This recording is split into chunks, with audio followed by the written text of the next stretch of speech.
So every agency, every department at agencies, they normally have a small business liaison or a small business specialist at their agency who are there to actually advocate for you. They're actually there to make sure that the dollars that are set aside for your specific type of business is actually being used for your specific type of business. They're actually there to make sure that the information that's coming down the pipeline on opportunities that will be a perfect match for you, that you're actually getting the information. But if you don't know who they are and they don't know who you are, then the information is just missed. It's the missed opportunity, right?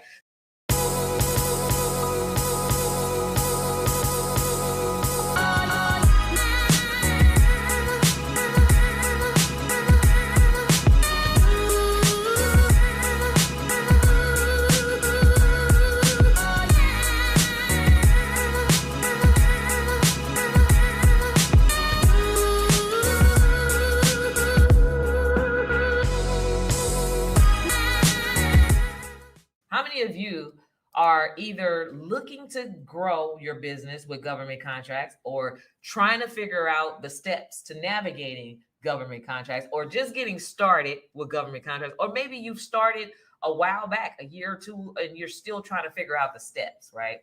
Who do you know? Sometimes it's not what you know, it's who do you know, right? That can help you get there faster. Who are the decision makers? Have you ever asked yourself, I want to land contracts in janitorial services? Who are the decision makers that actually says the yes or the no, right? For janitorial contracts, right? You need to know who these decision makers are. But backing up, so first of all, you want to know who is buying your stuff, whether it's real estate that you're selling, whether it's janitorial services that you're selling or looking to sell, or communication or marketing services that you're looking to sell. Maybe you sell media production or editing or some type of copywriting. So whatever type of service or product you actually are selling in your business, the first answer to that you need to know, or the first question you should be asking yourself, is who at the government is buying these things, right? Because once you know the who, then you can follow the money, right? Who's buying it? And where, right? What departments? These are things that you can actually research on. If you go to usaspending.gov, you can do a lot of that market research on your own. Who's buying my stuff and where? What department? What agency? What state? And so if you identify, let's just say the Department of Defense, or Department of Forestry, or Department of Transportation, or Department of State. If you identify specific departments that have proven track records of purchasing what you sell, now you know the who, right? These are the people. And then once you've tracked it down by the who, what agency, what department, what region, once you track it down to that, then you want to know who is the who within the who, right? Otherwise, who is the decision makers inside the Department of Defense, or inside the Department of State, or inside the Department of Forestry, or whatever? Who are those decision makers that are saying yes to businesses that are selling the same services that I buy? So you want to know who are the decision makers. So put that down, write that down. You want to know who the decision makers are, right? And you want the decision makers to know who you are. And before you actually present yourself to a decision maker, you want to do like a quality audit check, right? Am I a premium entrepreneur? Do I have all my ducks in order? Have I crossed all my T's and dotted all my I's? Do I have all of my documentation? Is it very clear what I'm selling, to what I'm looking to sell, and the value that I'm bringing to the table before I even approach the decision makers, right? And who could be some of the decision makers? It could be people who actually write the check, or people who are writing out the RFPs for a specific person that's getting ready to write the check or whatever, right? But you need to do the research and find out who the decision makers are. Hey, thanks so much for watching this video. I hope you're enjoying it. I wanted to take some time to invite you to join me in the Gov Con Challenge. The Gov Con Challenge takes place once a month, where I invite a bunch of entrepreneurs and aspiring entrepreneurs to come and have me teach you the 5 things you must do to pre-qualify your business to land lucrative contracts with the government. So join me in the Gov Con Challenge. Click on the link in the description. You'll be glad you did. Join as VIP for exclusive behind-the-scenes information, and you could become a part of the top 1% of entrepreneurs across the nation. Now back to the video you were watching. Where can you find the decision makers outside of doing the research on usaspending.gov, going to do the research on fpds.gov? That stands for Federal Procurement Database System.gov. That's fpds.gov, right? Where can I find decision makers? On those particular sites, you can do the research. You can call the agencies. You can look at the point of contact on opportunities that you're finding on sam.gov.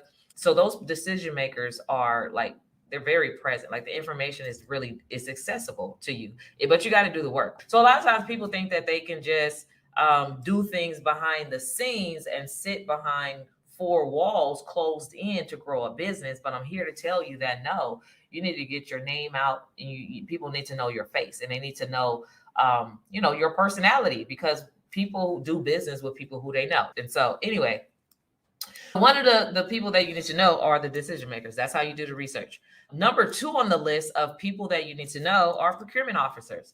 Who are the officers? Who are the point of contacts? Who's actually doing the procurement, right? You need to know who these people are.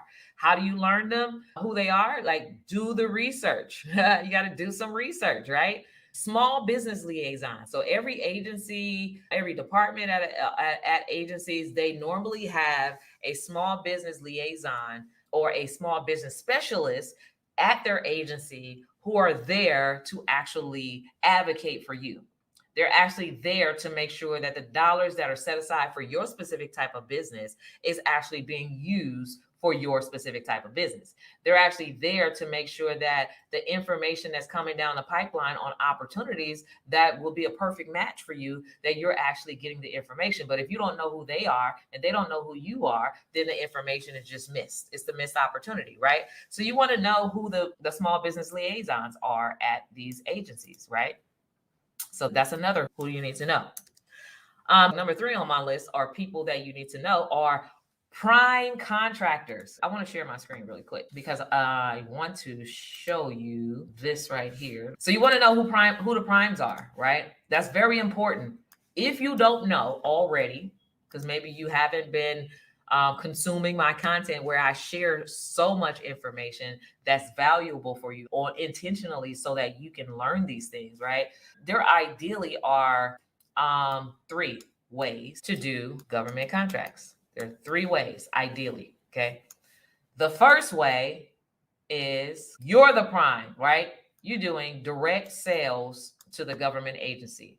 This is where you are the prime contractor. This is where if you sell real estate, there's a real estate contract that's coming down the pipeline. You can directly go after that real estate contract because guess what? It falls directly in your wheelhouse. The second way to do business with the government is you're a subcontractor, right? You're a sub.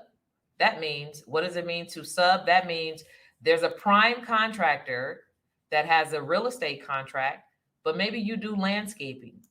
And a part of the real estate contract includes landscaping, right? And you're a landscaping company. Now, under them, you can get the scope of work, a micro scope of work, that's very specific to what you do.